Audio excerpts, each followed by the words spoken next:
endeavor. For this webinar, which we titled Critical Appraisal of Scientific Literature, the speakers would be Dr. Sahni, Dr. Rakesh Lodha, Dr. Rajeev Kumar and Dr. Jeeva Sankar. We thank them all for helping us in this endeavor. I won't take much more time because we are already late, and I would request Dr. Sahni to please take over.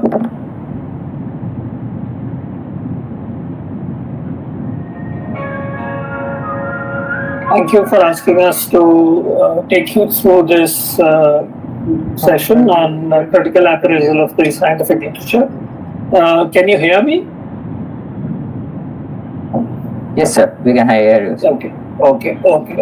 So I hope Dr. Rakesh Lodha, Dr. Rajeev Kumar and Jeeva will be able to join us soon. They were all trying to join in but are having difficulties. So I just messaged them and hopefully they'll be able to join us soon. So essentially what we plan to do is to take you through some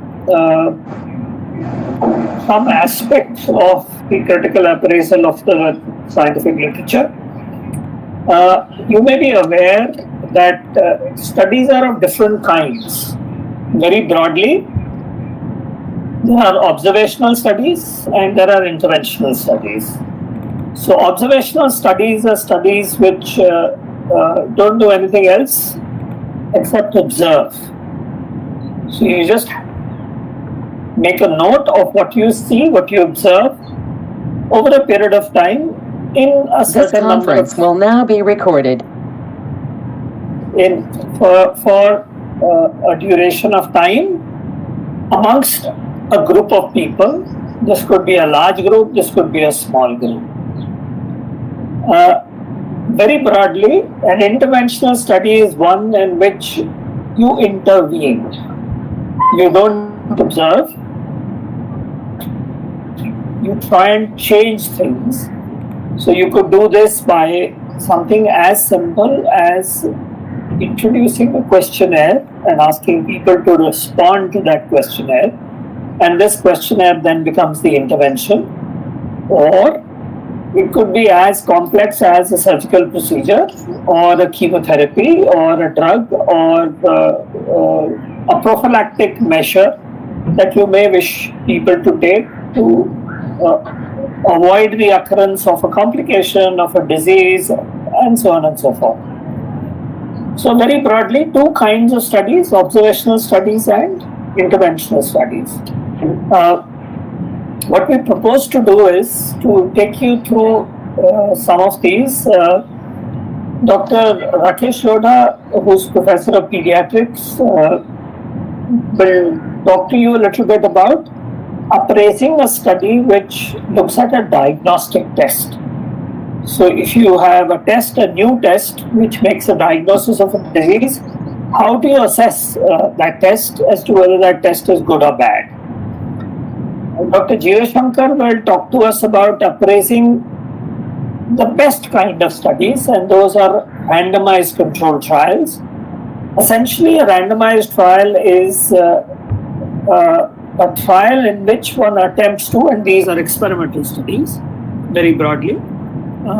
These are studies where you try and intervene in a random manner, and the random is not the English random, the English language random, it's a scientific random which has a very specific meaning, which he will discuss with you. And therefore, based on that, you gather some observations, you gather some outcomes, and you decide on whether or not this is useful. Dr. Rajeev Kumar, who is Professor of Urology and Dr. Jeeva Sankar is in the Department of Pediatrics, specifically in the Neonatology Division. He has a very keen interest in all these kinds of studies. And then Dr. Rajeev Kumar will come on board and talk to you about, when you look at the literature, when you look at what is published, you look at the format in which it is published, and there is a structure to the paper, and using that structure, how do you assess whether you've got all the information that you need to have? At the end, I'm not sure whether you are aware but the AIIMS website has a specific page called the COVID-19 page, or information on COVID-19. And I'll take you to that page where there is a critical appraisal of a number of studies, and we'll specifically look at studies related to the drug treatment of COVID-19, especially one of the most controversial drugs, hydroxychloroquine. And we'll very quickly show you or explain to you what has been done.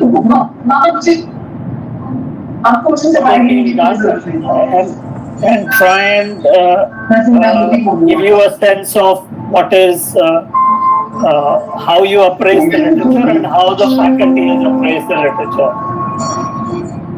So I'd request people who are, Could everyone please mute their mics, please. Okay, thank you. So without any further ado, I will request Dr. Rakesh Lodha to take over and talk to us about critical appraisal of studies which look at diagnostic tests. Rakesh? Yeah, thank you, sir. Good afternoon, everybody. So I think we'll start talking about diagnostic tests, and I think for me to share the screen, it says ask the organizer to make you a presenter. So I think if that could be done.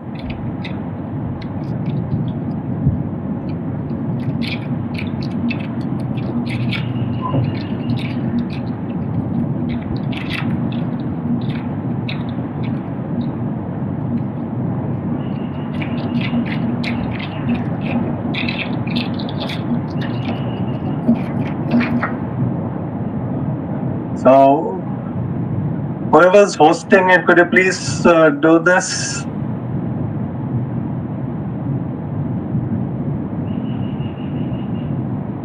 Actually, it's my first time hosting, so how exactly do we do it? I don't know, sir. You may have Go to his name in the presentation list and then select Make Presenter. Go to the participant list and select Make Presenter. Archusman. Okay. Yes, sir. Yes, sir. Doing so.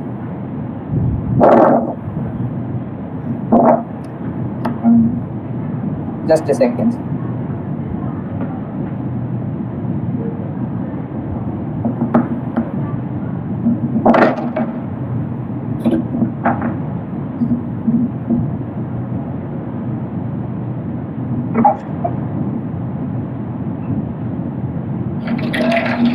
Sir, done, sir. Okay, so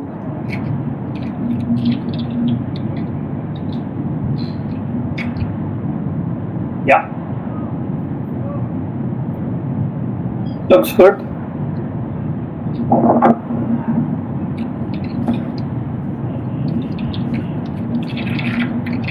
okay, can we go ahead?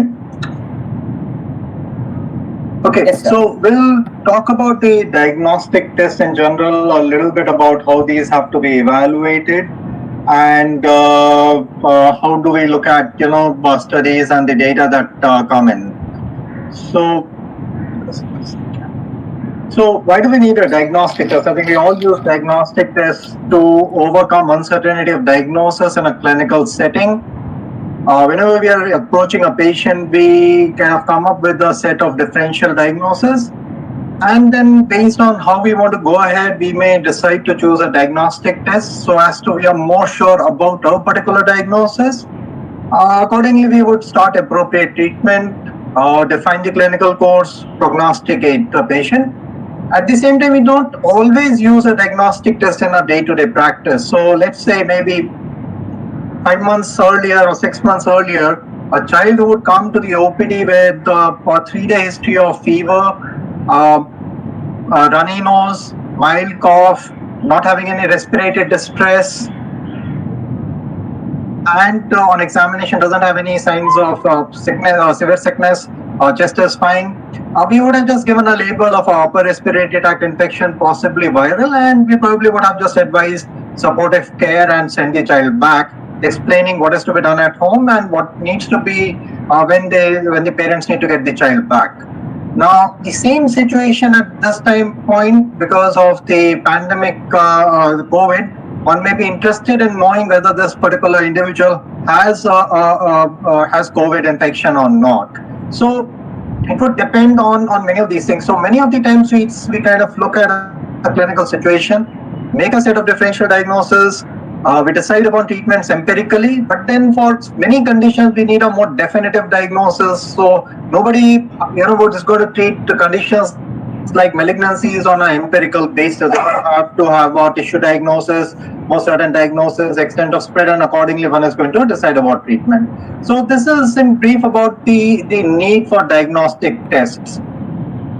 Now, with the current scenario, I think there is obviously a great amount of concern about COVID diagnosis, and particularly we want to know in patients who present with various respiratory symptoms, and also as we are looking at identification of contacts, identification of even asymptomatic infected individuals for the purpose of control of the spread of the disease, of the infection.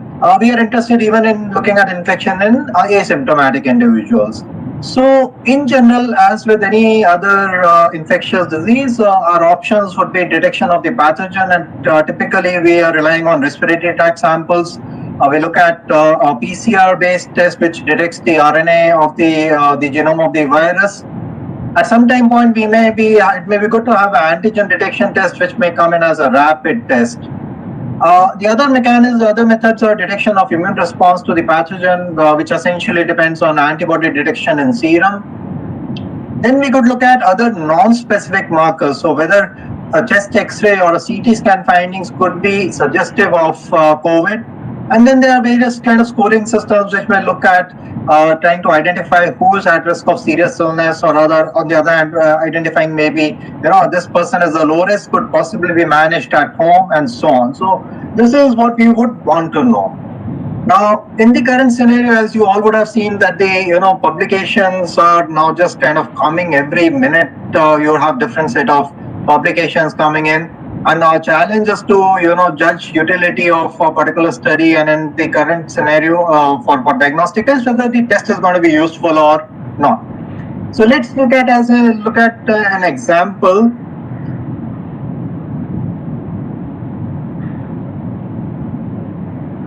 So we are looking at point of care antibody detection test, and this study evaluates 441 subjects and concludes the following: sensitivity of up to 98% and specificity of up to 99.5%. Now, this is something that is which is just, I'm reading out just the conclusions. So an obvious question would be, how do we evaluate the study and interpret its findings? Many of us are quite happy looking at the conclusions and making our judgments about whether it's a drug trial or utility of a treatment, or utility of a diagnostic test. So let's see what all we need to know when we have such a study in front of us. So first we need to know the basics. So here we can say that for any infectious disease, you would have a certain amount of, let's say, looking at the PCRs and so on, you would have in the initial part the pathogen being, or the genome detected as PCR. This particular curve shows the detection of the viable virus, which means that you could culture it and in cell lines and identify it. So this is the initial part, and by typically after symptom onset within about 1.5 weeks, the viable virus may not be there, but the RNA and all still could be detected over a period of time in nasopharyngeal swabs, or if one did bronchoalveolar lavage, one would be able to do that. The antibodies, IgM, IgG, more or less start appearing simultaneously, and thereafter IgM kind of, after reaching a peak in about middle of the 3rd week, starts declining, but it still could be detectable for a long time, and the IgG is likely to be there. So in the initial part, the PCR is going to be positive, later part PCR is negative. Antibody detection is going to start somewhere in the middle of the first week and continue thereafter. So we need to be aware a bit about these, because there's no point in looking at antibody detection test utility in the initial part of the illness. It may not be very much useful. And at the same time, looking at the PCRs beyond 3 weeks, or so if at all somebody has 3 weeks of symptoms, is going to be useless. Now, if you look at the study designs, most of the designs, at least for evaluation, are descriptive observational studies. But unlike the usual observational studies where we are kind of trying to look at some bit of causality, cause and effect kind of exposure in an outcome kind of a scenario, here one is really not looking at that. And the typical statistical test that we use for observational studies, we don't use that. Instead, we use descriptive statistics, maybe sensitivity, specificity, and a few other measures that I'm going to talk about in the later slides. So, what are we going to look at? If you have a study, the questions that we need to ask for when we are doing a critical appraisal is that, is the evidence about the accuracy of diagnostic test valid or not? Does this valid evidence demonstrate an important ability of this test to accurately distinguish patients who do and who do not have the specific disorder or condition? So here, maybe in this case, we'll say that somebody has, whether the person has COVID or not. And if this valid, important diagnostic test which can differentiate between or diagnose accurately the condition, would it be applicable to our patients or not? So these are broadly the questions that we would have to ask when we are evaluating a study on diagnostic tests. Now, how do we judge the validity of evidence about the accuracy of a diagnostic test? So there are three main components: the measurement, representativeness, and ascertainment is what we need to look at. So if you are looking at the measurement, we essentially want to know whether a reference or a gold standard measure, gold standard was measured independently, which means that if we had access to a point of care test and we would know the results quickly, the person who's doing the gold standard test, whether that person is blinded to the results of the target test. Now, this is important so that the bias component is minimized as far as when these evaluations are happening.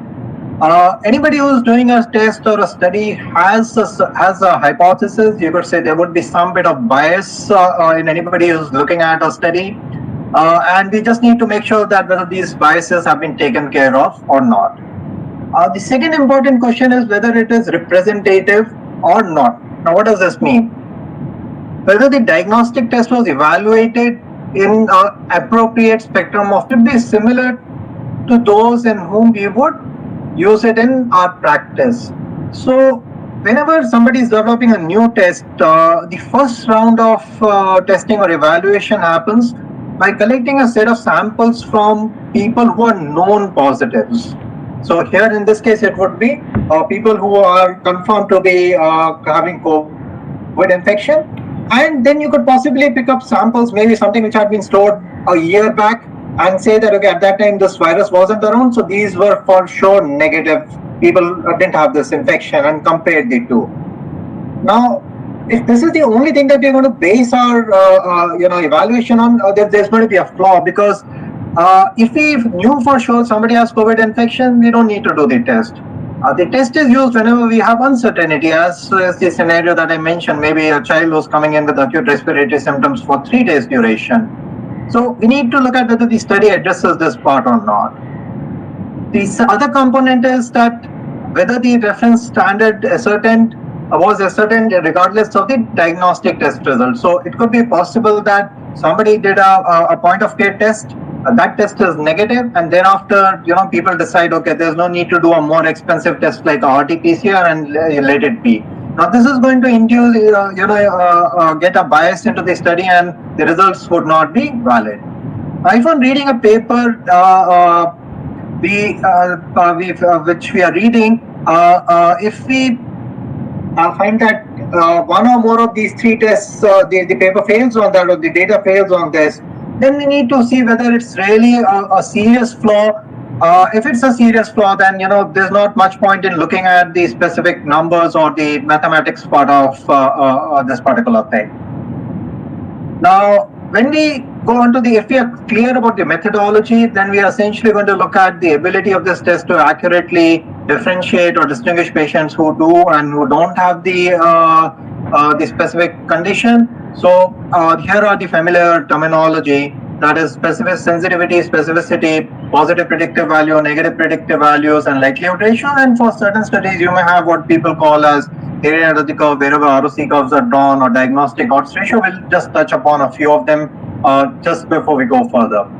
So everybody is aware about, so maybe if we are looking at a grid, a 2x2 table, we have the reference standard, which are right, positive or negative, index test and evaluation, positive or negative, and we kind of label. So people who correctly have the disease and are correctly identified by the index test, B is incorrect positive result. So the person actually doesn't have the condition, but the test suggests that there's it is positive. And C is incorrectly negative test, and D are the people who are correctly identified or correct negative test result. The terminology then we use is the sensitivity, which is the ability of a test to correctly identify people who actually have the condition of interest. So it's basically A upon the sum of all the positives, that is A upon A plus C. Specificity is tells us how good a test is at correctly excluding people without the condition. So D are the true negatives, and D upon B plus D is going to give us the specificity.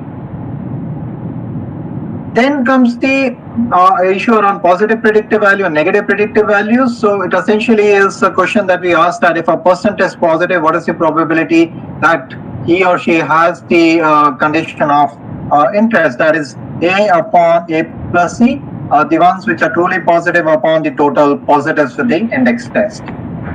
Similarly, there is negative predictive value, which is B upon C plus D. If a person is testing negative, what is the probability that he or she does not have the condition?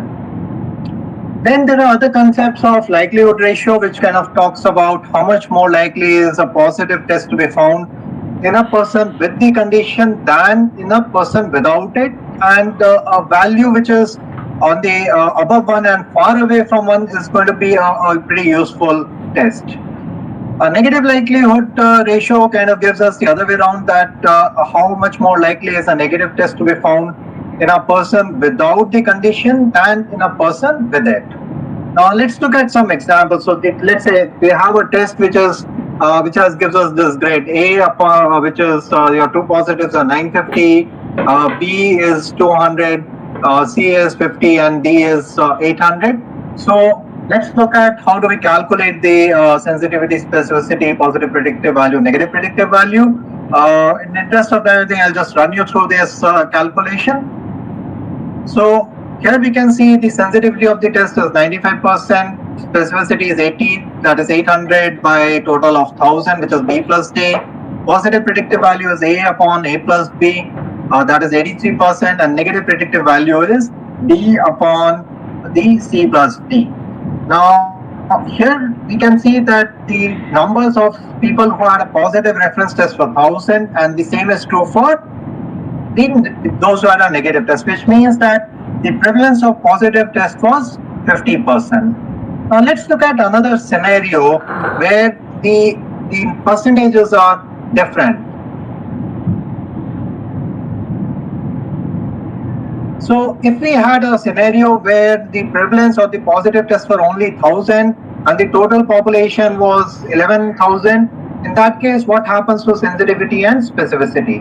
So the sensitivity and specificity remain the same. However, you can see that the positive predictive value now goes down substantially from 83% to about 32%, and the negative predictive value is in that range of 94, it goes up to about 99%. Now what does this indicate? It indicates that the positive predictive value and negative predictive value of a test, which is something which we would be interested in, is to a great extent dependent on what the likelihood of that condition is, or you could say that what the prevalence of that condition is in that particular set of patients. Or when we are dealing with an individual patient, we are essentially talking about one person, so we'll just talk about probability or pre-test probability. So if the probability is here is just about 10%, then anybody who's testing positive, only about we have just 32% probability that the person really has the condition of interest. So what do we do about this? So here people use what is known as a likelihood ratio, which is not really dependent on the prevalence of the condition. And in this scenario, the positive likelihood ratio is 4.75, which is far away from 1. And a negative likelihood ratio is also very much lower than 1, which would indicate that the test is likely to be useful in differentiating between an infected and a non-infected individual. Let's come back to our study on COVID. So here in this particular study, they enrolled about 444 patients. They basically took 239 patients who were confirmed positive by RT-PCR and about 205 patients who were negative. They knew they were healthy donors and their sample had been taken. Now, so if you look at our first set of validity questions, instead of starting with people who are suspected to or who have a respiratory illness, here the investigators have started with a set of positive patients and a set of negative patients. Let's see what it's going to do to the results. Thereafter, they have kind of the sensitivity, they have essentially analyzed people who were confirmed to have the COVID infection, and they've looked at IgM positivity, IgG positivity, and a possibility of either of them being positive. So here they find that in the first 7 days, the IgM positivity or sensitivity is only 60%, same for IgG, 62%. In the second week of illness, it would be 87% for IgM, about 84% for IgG. Beyond that, it improves to 92%, 96% for IgG, and in the beyond 3 weeks, it's 98%. So the results, what they mentioned that up to 98% sensitivity is actually a misleading kind of a value because it was done only on a subset of patients. If you look at what we would be interested in early diagnosis, the sensitivity is only 60%. Similarly, for specificity, they just calculated from samples which are negative by PCR for SARS coronavirus 2, and here they have a high specificity of 99.5% for IgM and about 97% for IgG. So if we look at this particular study, all we can say is that this could be a preliminary study. We really don't know how well it's going to perform in the set of patients that we would want to apply it in, and that set of patients are the ones who are going to be coming in with respiratory tract infections, and they would have a certain, you could say, a pretest probability. So somebody who's coming from technically, let's say, a green zone, the probability of COVID infection is going to be lower than somebody who comes from a hotspot or a containment zone. Now, once we have this, suppose all first two things are clear, the study design was valid, the statistics seem to suggest that the ability to differentiate between the conditions is good. So what are the next questions that we have to look at? So whether the diagnostic test is available, affordable, accurate and precise in our setting, which may mean that we may have to run some of these assays in our set of patients to confirm this. Availability, if it's not available, then even if it's a good test, it's really not going to change our practice. If it's available, but if it's very expensive, so let's say this point of care test, the cost was more than that of RT-PCR, then one would really think whether we really need to diagnose this within 1 hour versus, let's say, 12 hours is what is going to decide whether you're going to use this or not.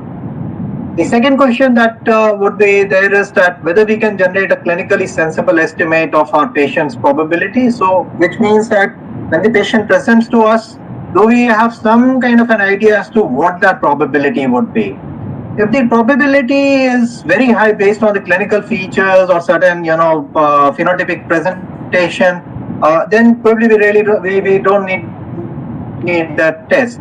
On the other hand, the probability is not on the lower side, which may be based on prevalence studies.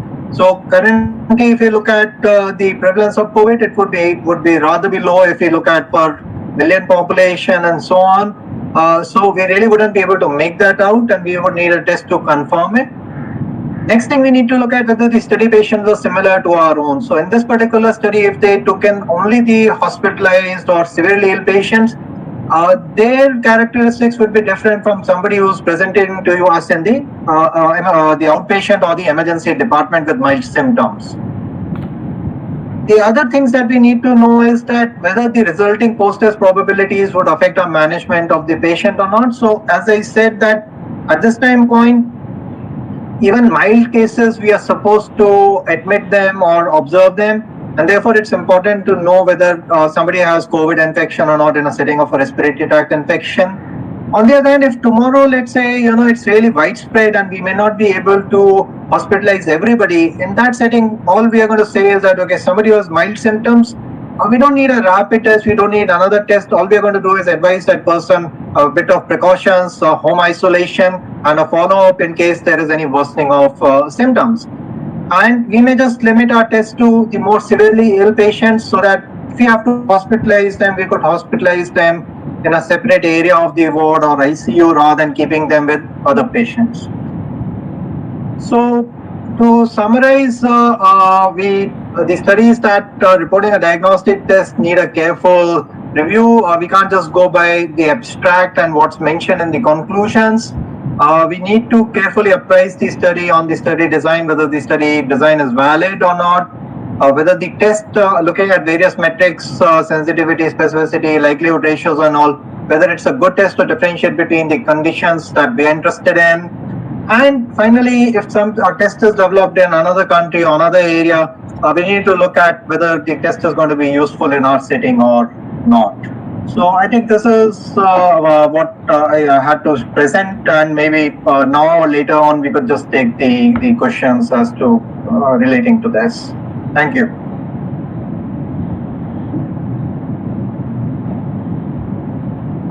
Okay, thank you, Rakesh. I think it will be best for us to take questions at the end, unless there's something that somebody is dying to ask. I've noticed there have been some questions coming up on the chat, and Rajeev has been answering them. Rakesh, you could scroll through them and answer them on the chat as well, so that if there is anything that's got missed out or you want to say something specifically. I think we'll move on to Dr. Jeeva Sankar. He will talk to us about how to critically appraise a randomized controlled trial. Jeeva, are you there?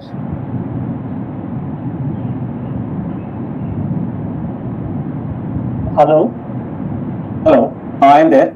If he can ask me, allow me to share the screen, it'll be good. Yeah, so if now you could make Dr. Jeeva Sankar the presenter. Yes, sir. Yes, sir. Yes, sir. Doing so.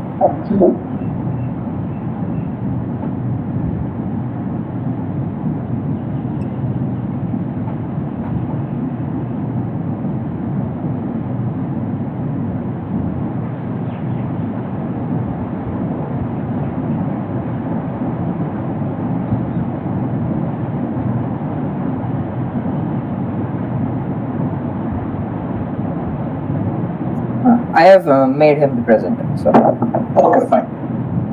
Just a minute.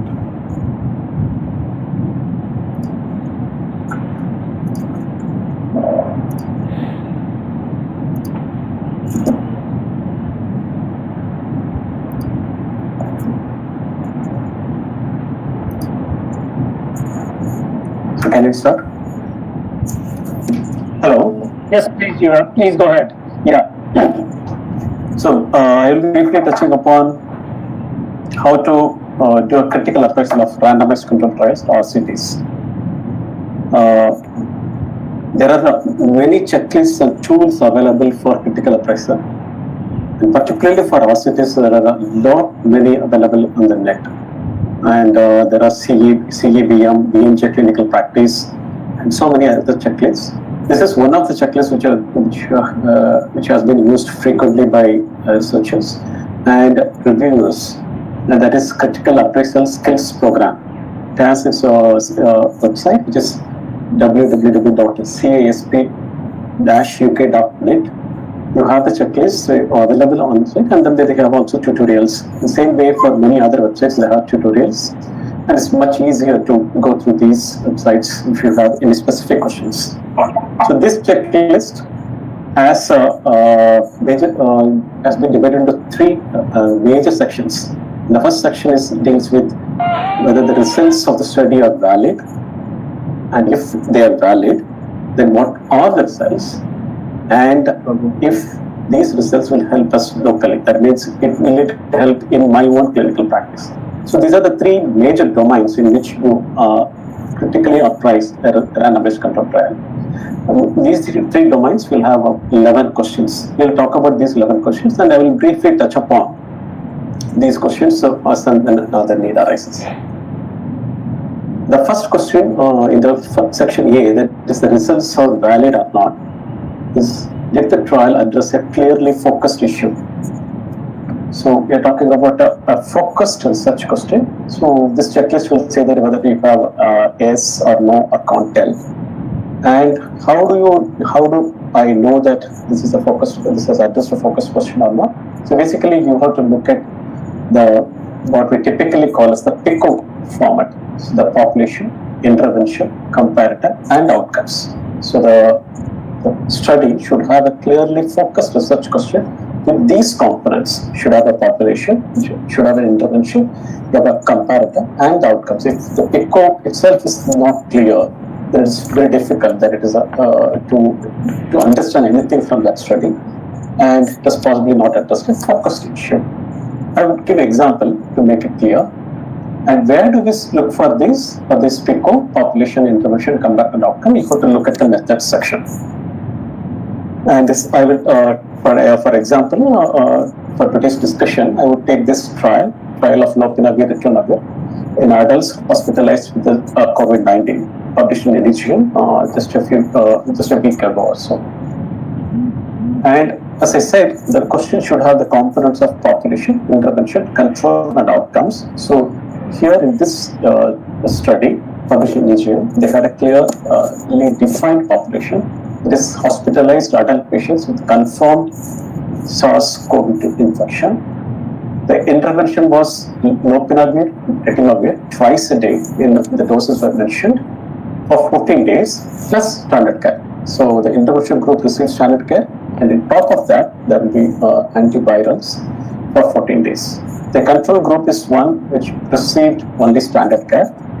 And the outcomes, they were looking at the time to clinical improvement, that is the primary outcome. So the question with the components of population, intervention, control, and outcome, and each of these components are focused on a particular, so this is a focus on COVID-19 patients, and intervention is clearly defined, and control is clearly defined, and the outcomes are, again, the time to clinical improvement has been clearly defined in the paper. Moving on to the second question, was the assignment of patients to treatments randomized? So the second question, so if we are talking about the RCT, then you should, the crux is whether it was randomized or not. So we have to look at whether the patients that are assigned to the two treatment groups, they are randomized to be. For that, you should be able to know what is randomization. So I will cover in the subsequent slides. So where you will get this information? So basically, you have to look at how the randomization was carried out and whether the allocation sequence was conceived. And where do we look? We look in the method section. Usually, the first 2-3 paragraphs of method section, there will be a separate paragraph dedicated to randomization, and usually blinding as well. Now, when we talk about randomization, we should know that randomization involves two separate processes, but both are interrelated, and they should be fulfilled. Both should be fulfilled to call it the randomized control trial. The first process is random sequence generation.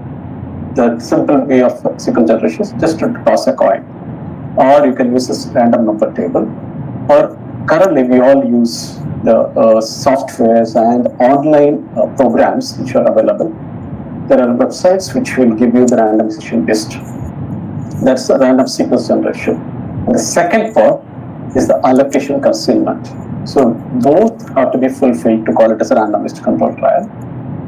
Now, as I mentioned, so we have different types of randomization technique. We have simple randomization, which is the best form of randomization. And the best example of simple randomization is tossing a coin. But of course, you cannot toss a coin in front of the patient and then randomize. The patient will get constant.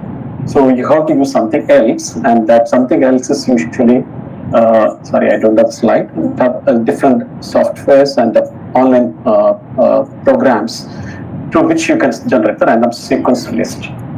And there is advanced form of randomization in which you can also do blocking and stratified randomization. But that is beyond the scope of this. But remember that you use a computer generated random table, random number list to make the sequence.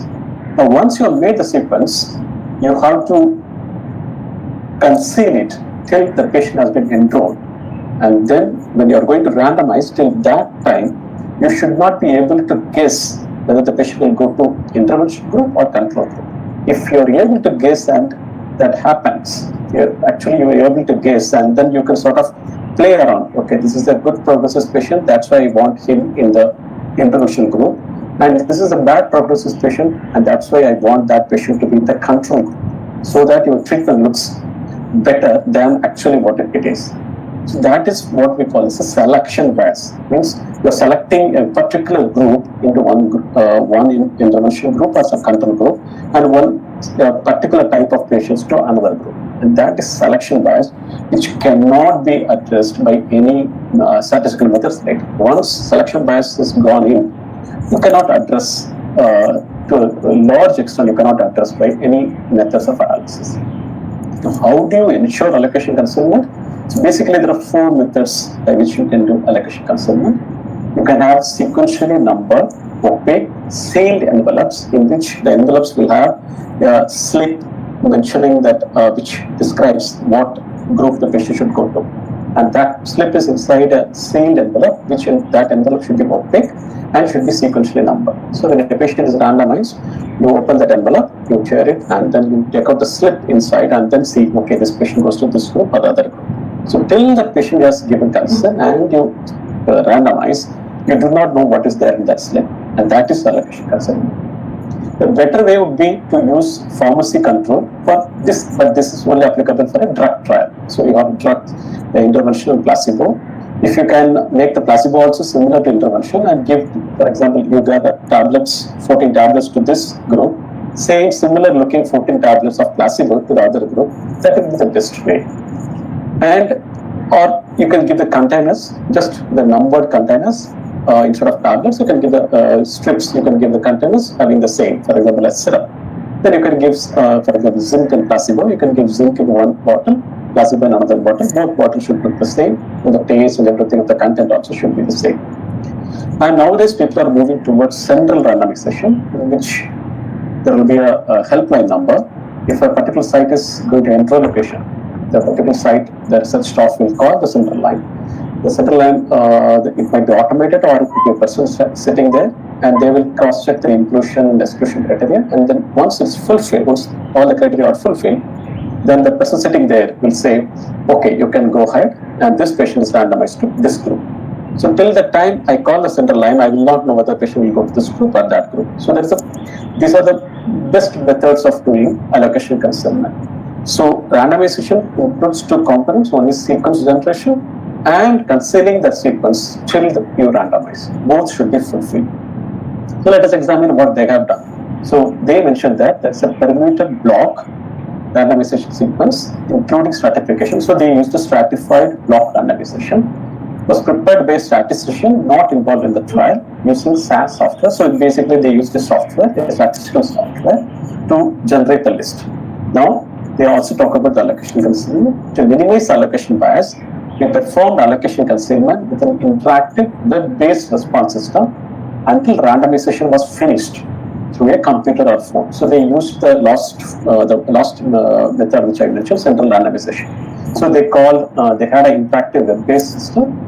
So whoever enrolls the patient, they will fill that form, and then automatically the computer will tell you whether the patient will go to this group or the other group. So allocation concealment seems to be perfect. The randomization and allocation concealment seems to be fine. There's no risk of bias in this study.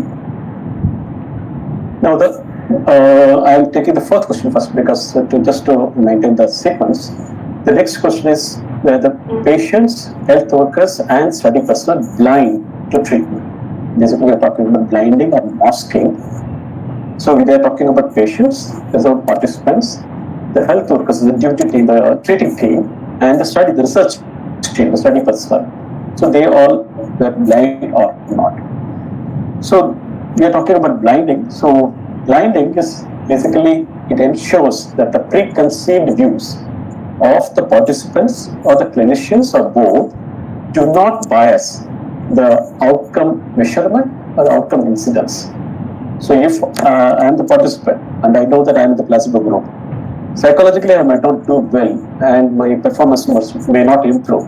On the other hand, if somebody else is in the intervention group, they might feel that they are getting intervention and then they might do better, and just not because of the drug, but just because of the feeling that they are in the perception that they are in the intervention group. And same way, the treatment team might treat a patient who is in the intervention group slightly differently. Not necessarily it's intentionally, but unintentionally, they might treat one group better than the other group. And the outcome assessment team also can assess the outcome in a different way, the intervention group and in the control group. And that's why blinding is required. Now, people usually get confused between allocation concealment and blinding. They are two entirely different terms with entirely different characteristics of our RCT. So allocation concealment happens before enrolling the participants. So till the time of enrollment, I should not be able to make a guess, or I should not know which group the patient will go to. Whereas blinding is after the patient has been enrolled, what the patient is getting, that is blinding. And here, the participants in allocation concealment, the participants, clinical team, or the investigators should not know which group the patient will go to. Whereas in the blinding, they should not know what the patient is getting. And allocation concealment is always possible to do. There's no scenario in which you cannot do concealment of allocation. It has to be done to be called as RCT. But blinding is not possible in many cases. It's not always possible. For example, medical treatment versus surgical treatment, you have an RCT on that. That obviously you cannot blind one group because this was a surgical group. Obviously, you know that this patient is a surgical group. People have tried to circumvent by having sort of a sham, taking the patient to the OT and making a sham incision, and then that's beyond it's ethical, and there are so many other concerns to be there. So many cases, the blinding may not be possible, but allocation concealment should be done in every RCT. So allocation concealment prevents selection bias, blinding prevents performance bias. How I perform because I am getting a particular treatment, and detection bias, how an outcome assessor records the outcome in this group versus the other. So these two methods completely address different type of biases. So let us come to what actually they did. This I'm just taking the abstract because in the methods they didn't mention, because actually this was an open label trial. Open label means they did into blinding. The intervention, they received these tablets extra than the standard care. The other group, they didn't give any placebo tablets or something like that. So the other group didn't receive any tablets. So this is an open label trial. In that case, there is a significant risk of detection bias and other biases. So you should be careful when you are going to read an open label trial. Your antenna should be up. Now the third point, but actually the fourth, is whether all the participants who entered the trial properly accounted for at its conclusion. Properly accounted for means if 100 participants enter the trial, so you cannot just give the results for 50 participants. You should account for every participant who has been randomized, who has been enrolled in the trial. And how you are going to look, so basically you have to look for whether there is early stoppage of trial, or whether the patients were analyzed in the groups to which they were randomized, and how much was the loss to follow-up. So these are the things which you are going to look at. And where are you going to look at? We will look at the method section and the result section, particularly the flow chart of the results. The first, usually the figure 1, is the flow chart, study flow of a RCT. Will give this information. And before we go into study flow, we have to understand why this is important, why all the patients who have been enrolled should be accounted for. And that brings us to the topic, there is an ITT, or intention to treat analysis. What does it mean? Intention to treat means once randomized, always analyzed, or should be analyzed. So subjects are analyzed to the group to which they were allocated originally, irrespective of whether they received that intervention or not. they would have received partially, they didn't receive the intervention at all, or they received the opposite intervention, whatever it is. But if they have been randomized to a particular group, they should be analyzed in that group. That's why it's called intention to treat analysis. Now, on the contrary, the other way of analysis is PET protocol analysis. So in intention to treat analysis, you are analyzing them to the group to which they are randomized, irrespective of whether they receive the treatment, whether they complied with the treatment, or whether they receive the full course of treatment. And this is why this is the preferred method of analysis of RCT. ITT should be the preferred method of analysis of a typical RCT. There are some type of trials in which you prefer the other, but that's beyond the scope. So remember, ITT is in a simple plain vanilla RCT. ITT is the default mode of analysis. Here the results will be biased towards null because you are mixing up patients. So there will be contamination that will make the results appear less prominent, but it mimics real life. More importantly, it preserves the sanctity of randomization. Once I randomize, I cannot just mix and match patients here and there, and that's important. On the other hand, per protocol analysis, you exclude participants who didn't follow the instruction properly. If they didn't receive the treatment, you just drop them. So you drop those who didn't receive or who were managed with the other, who received the other treatment, not this group's treatment. Now we will look at what they have done. So they randomized 199 after excluding 158 from the original 357. Of this 199, 99 were assigned to this group and 100 were assigned to that group. Of that, 3 died within 24 hours and did not receive the treatment. And that's why they included only 96 in the modified ITT. And this they call it the modified ITT. But by going by the strict definition of ITT, so you cannot exclude just because they didn't receive the treatment. So this is by definition of ITT, it doesn't fall into ITT as such. And again, 2 did not receive. There seems to be some 96 too, but they have set as safety population. They seem to have 2 different populations for safety and efficacy. And that needs a little bit of reading in the methods and the results to see what actually they mentioned, because this doesn't make sense. But I remember this, they call it as a modified ITT. To pure is it seems that you cannot exclude anybody who has been randomized and just because they didn't receive at the start of the trial. That means the baseline characteristics are similar or not. Here we are looking at the factors that can influence the outcome. The baseline factors like age, sex, the socioeconomic class, and other characteristics which can influence the outcome. If there is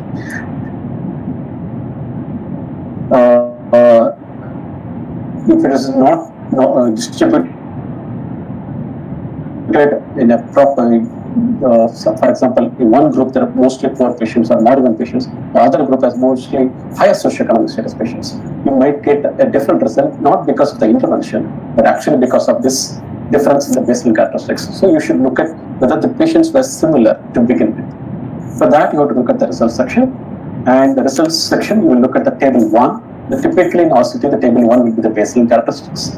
So it will look something similar to that. For example, this is not from this trial, I didn't have the time to copy, but this is basically chlorhexidine versus dry cord care. So I just mentioned, you can look at the parental occupation, parental literacy, single births or multiple births. So basically you just look at the percentages and then see whether these 2 groups are comparable or not.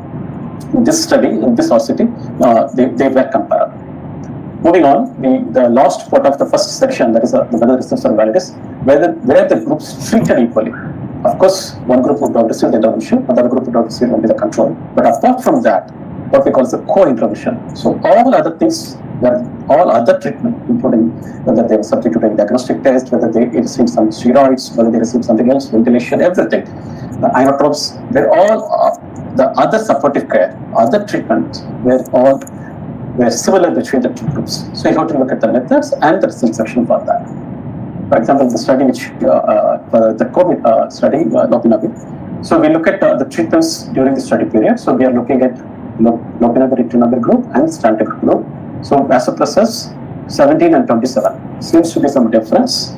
Only 17% in this group received, whereas 27%. Renal replacement therapy, there seems to be some difference. Non-invasive mechanical ventilation, there seems to be some difference. But this is we should look at whether this study, the drug itself would have influenced this, or at the time of randomization, this is itself was different. So it seems that possibly this is during the treatment, that means it could have been influenced by the intervention. So basically, you have to look at something at the time of enrollment. Was there any difference in treatment or not?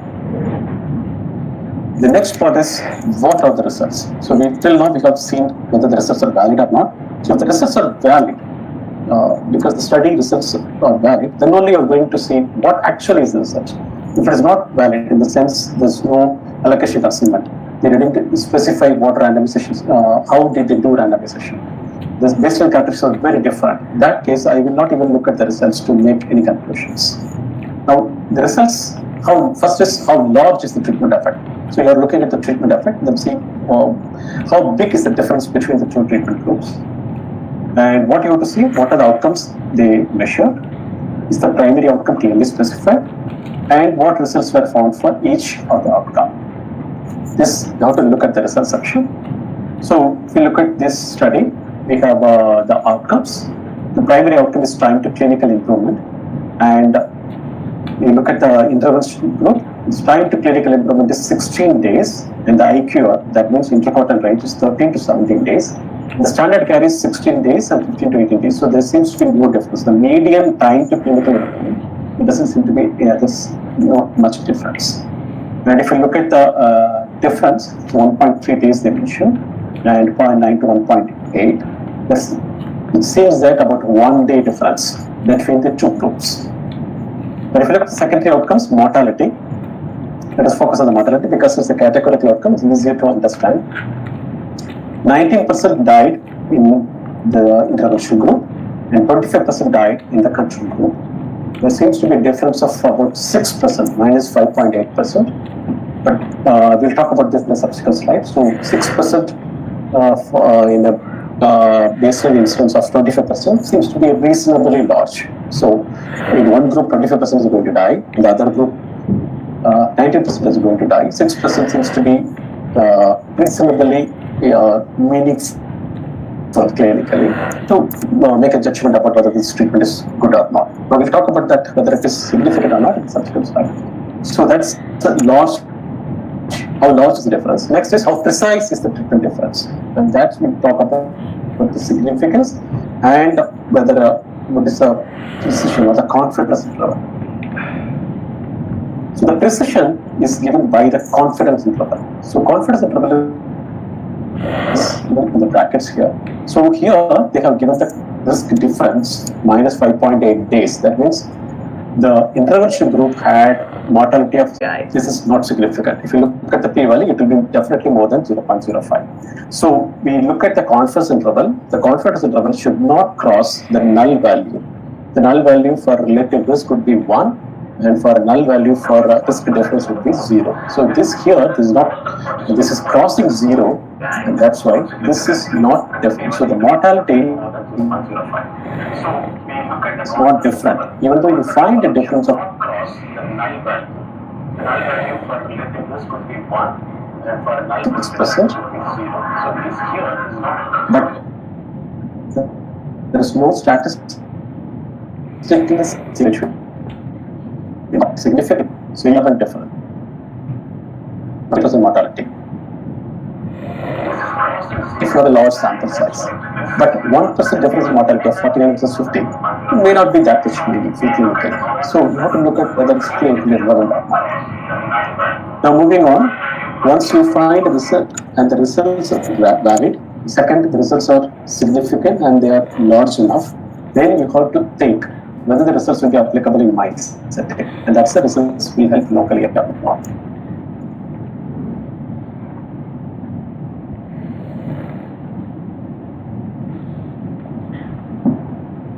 For that, you have to look at whether the results will be applicable to my population, local population. So you have to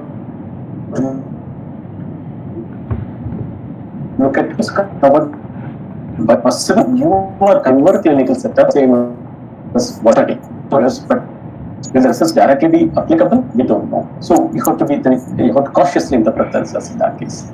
For this, you have to look at the research section, particularly how much cost you have to spend for that patient. So this is the public health point of view. Even for a private setup also, you should think is actually the patient is going to pay.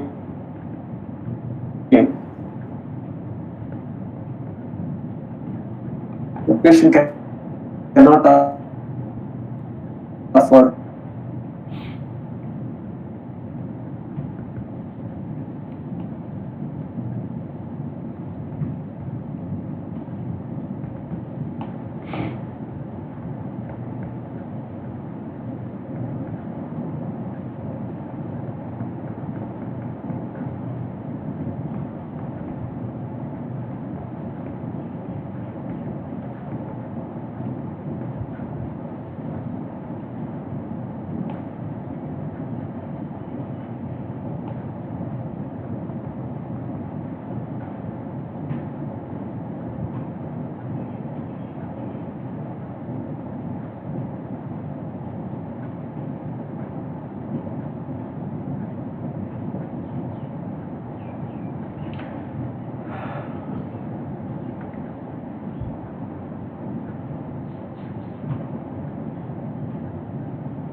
cautiously interpret the results in that case.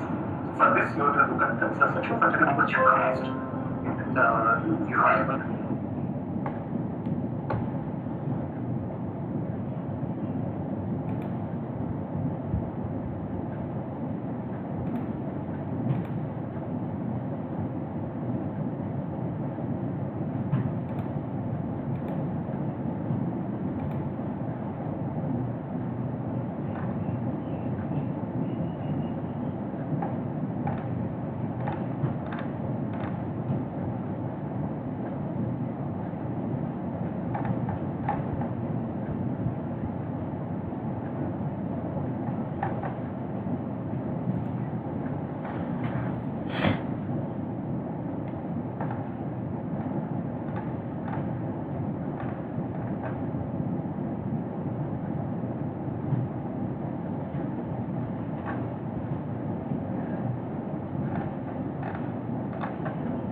Writing for the last nearly 350 years, in fact over 350 years. And this journal, the Philosophical Transactions of the Royal Society, continues to publish even today.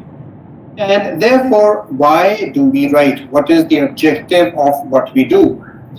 The original objective of why we were writing was that we wished to benefit people. If you've been watching this space in the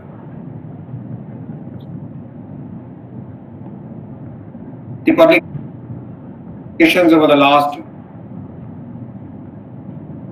2 or 3 months with the COVID pandemic,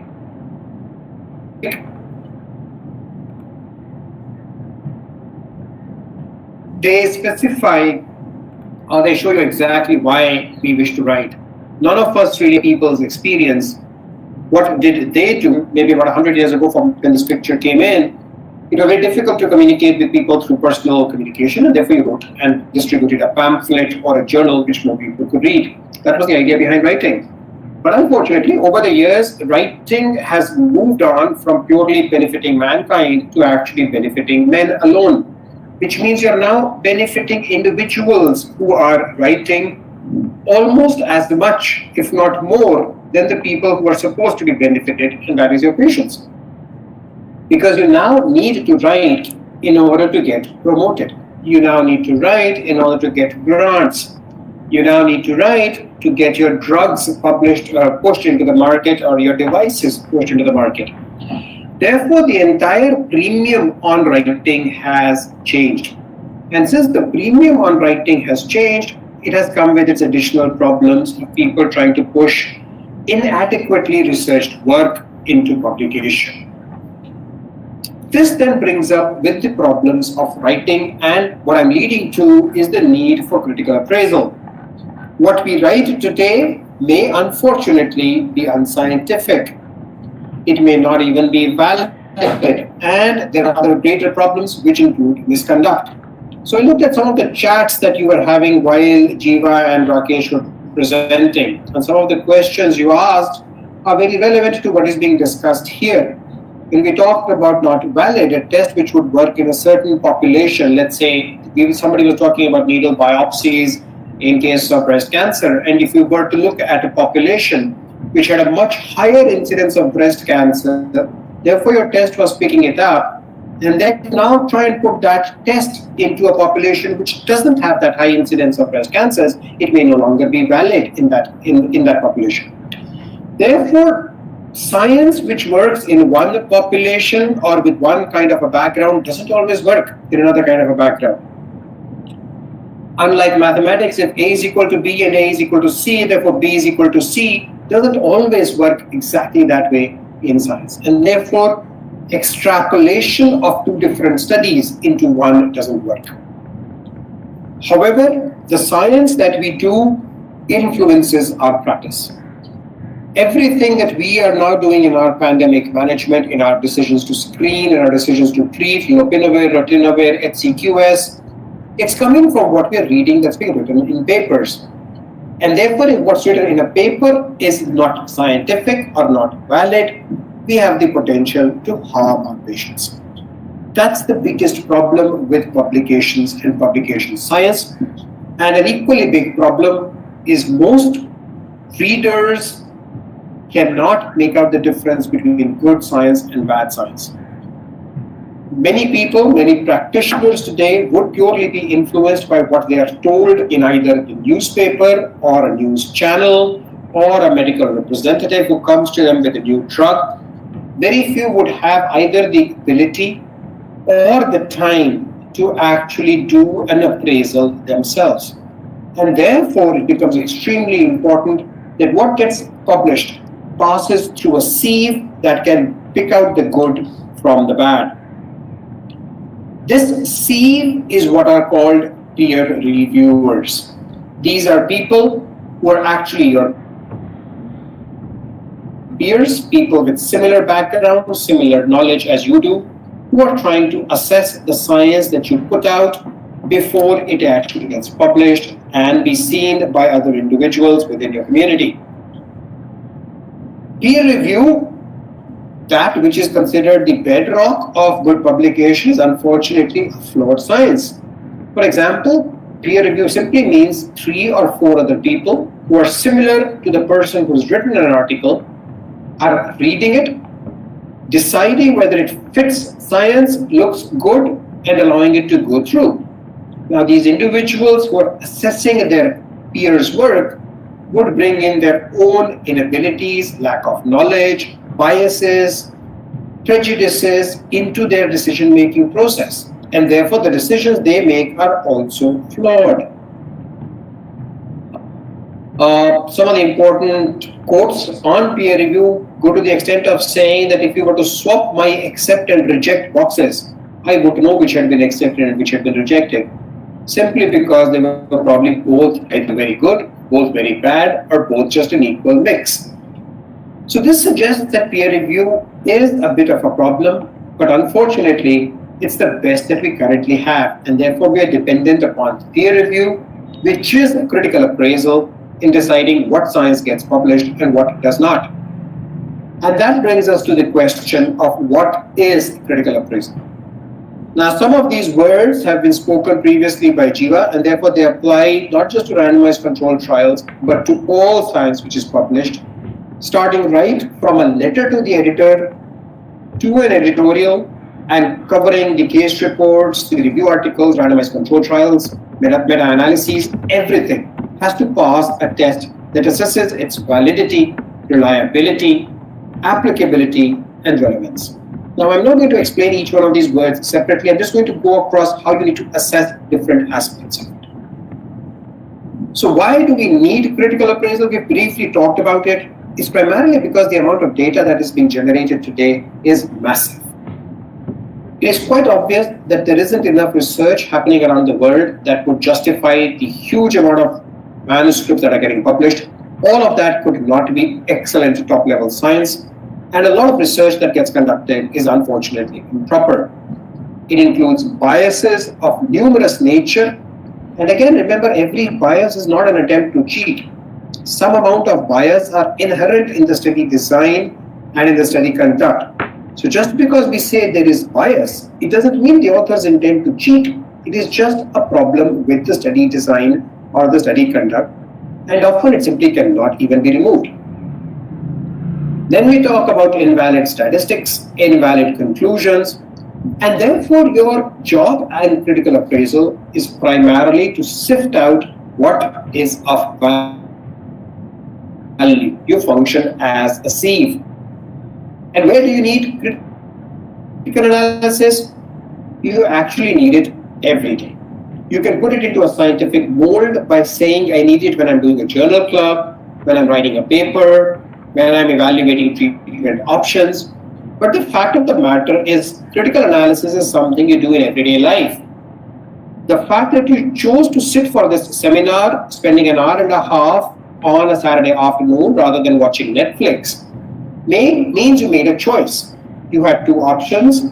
You evaluated those two options. You probably had more. You evaluated your options, decided that this was potentially something which could help me, and therefore decided to sit for it. And that's critical appraisal in a very basic analysis. So when you do critical analysis, when you read an article, these are the basic questions you need to answer. And these come from the analysis that was done by Sir Austin Bradford Hill. He's better known for pointing out the association between smoking and lung cancer, but also about asking these four basic questions about any published paper or any research. The first question is, why was this research ever done? If you do decide to do this research, what did you do? What did you find? And so what? In fact, the most important question, the one that we most often miss out, is the discussion.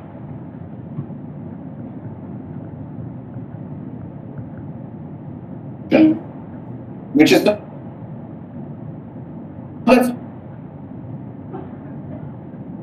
these four questions. And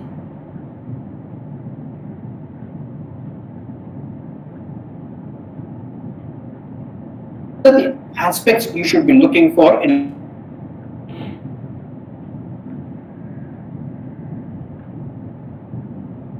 a published article if you're doing a critical analysis. So the first part is introduction. Introduction basically talks about explaining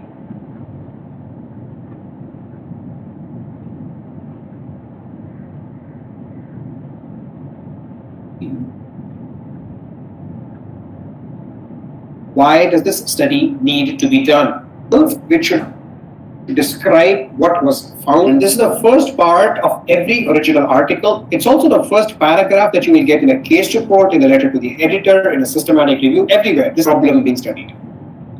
Is it an important problem? And that first brings your attention to it. So you realize this is a problem that concerns me. The second question is, what about this problem do we not know, or what is the knowledge gap? So for example, you may know this is a paper which is looking at lopinavir in COVID. So known information, COVID is prevalent. Unknown information is, does lopinavir make a difference? So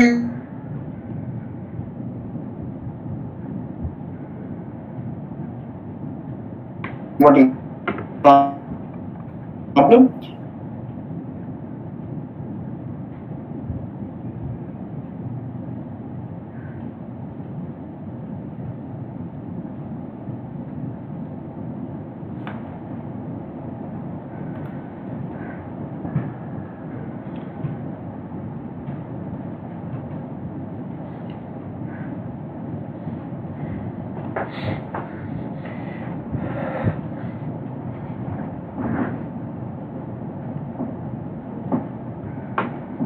as good results as bilateral surgery in a certain procedure which can be done unilaterally or bilaterally. It's a functional study. You could get good results with just doing the surgery unilaterally. You're not sure whether it's worth the effort to bilateral surgery because that increases the operative time. Now, when you analyze such a study, a patient to get bilateral study, that is influence how he operates. So, for example, this is a surgeon who believes that unilateral is good enough. Bilateral is not required to be done as well. On the other hand, if the surgeon is somebody who believes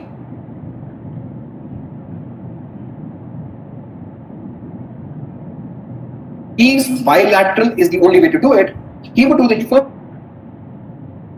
part, not as the second one would be done. You decide the first side. First side would be done perfectly. And it's only after he's done the first side that he's told that you can now also do the second side. Therefore, the unilateral would have been done at least as well in both cases. And therefore, concealing the allocation till the last possible moment would help change the influence, the outcomes. And as a reviewer, as a critical appraisal person, your job is to assess where all can my prejudices influence the outcome. What could a researcher have done which could have influenced the outcomes, which could have biased the outcomes, and therefore what could the study have done to prevent this bias from creeping in? That would be a good method of designing a study. We've talked about PICO, so again I'm going to skip this and move on to the results. When you're looking at the results section of a study, the most important things to understand are that every question that was raised in the methods must be answered. So if the methods said, I would look at 4 endpoints, a primary and 3 secondary, at least those 4 endpoints must be answered. If you found additional thing during your study and you want to give additional results, you can do that. But the additional results, the methods of achieving the additional results must also have been described in the methodology section. So if as a consequence of the same methods you found additional results, put them in. But if you never describe the methods, and you're certainly describing new results, which your methods don't describe as to how you got, there is a problem. You have to go back and explain in the methods or look in the methods. Did they do something to actually get this result, or did they not actually do anything to get this result? A common example is something like cost analysis. Somebody is assessing the use of a knife versus a laser to make an incision. They do a study to assess cosmetic outcomes, and they find that the cosmetic outcomes with the laser is no better than the outcomes with a knife, and they conclude the knife is, or they present results that the knife incision was as good as a laser, and they also found it to be cheaper. Now you have to stop. Go back to the methods. Did they do anything to assess the cost, or is it simply an assumption based on background knowledge? If it's purely an assumption based on background knowledge, you may want to talk about it in the discussion, but it's not a result. Then you look at the tables and figures. As a critical appraiser, your most important thing is to find out that there should be no discrepancy. The table or figure should match exactly with the data that's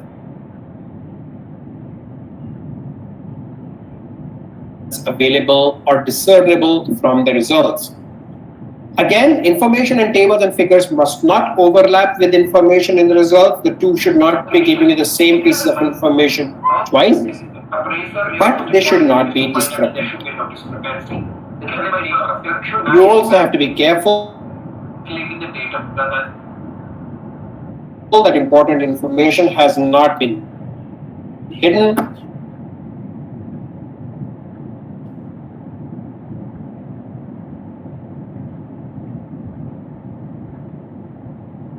or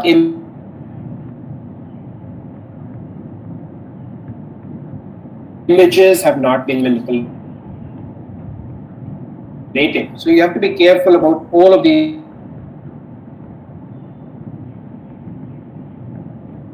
issues when you're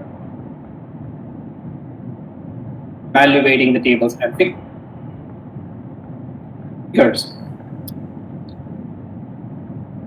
When you're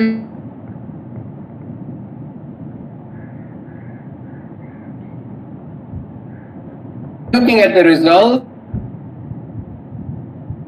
again, when you look at the guidelines, you would find answers to all these questions, and we've talked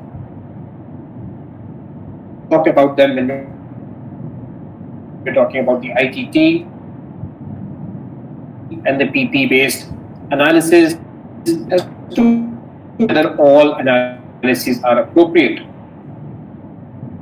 When you're looking at the results, everything may look because remdesivir does well in COVID patients by reducing hospital stay from 11% to 8% or mortality from 11% to 8%. Remdesivir decreases the hospital stay, make a difference.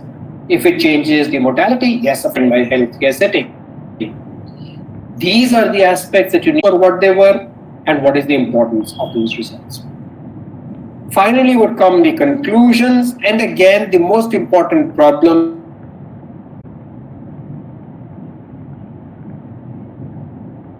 are that conclusions would often be greater than what the results actually show.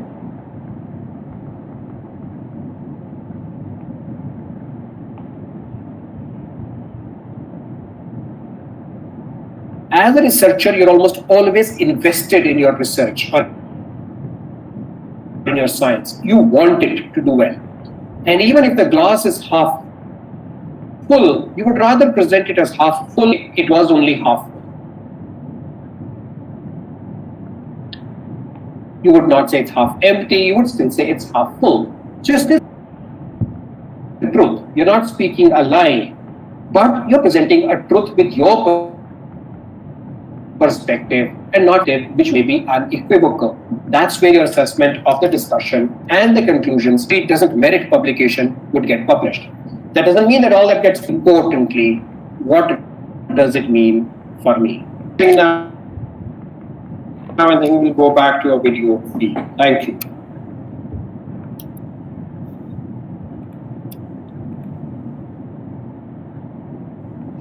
Thanks, Rajeev.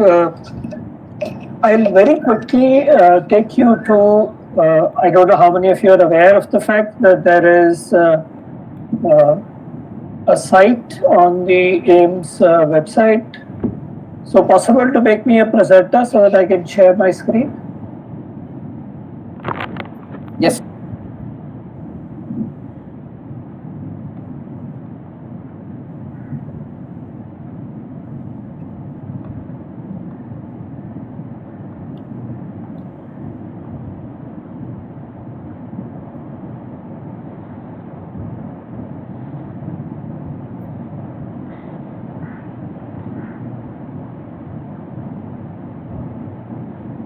You are a presenter now.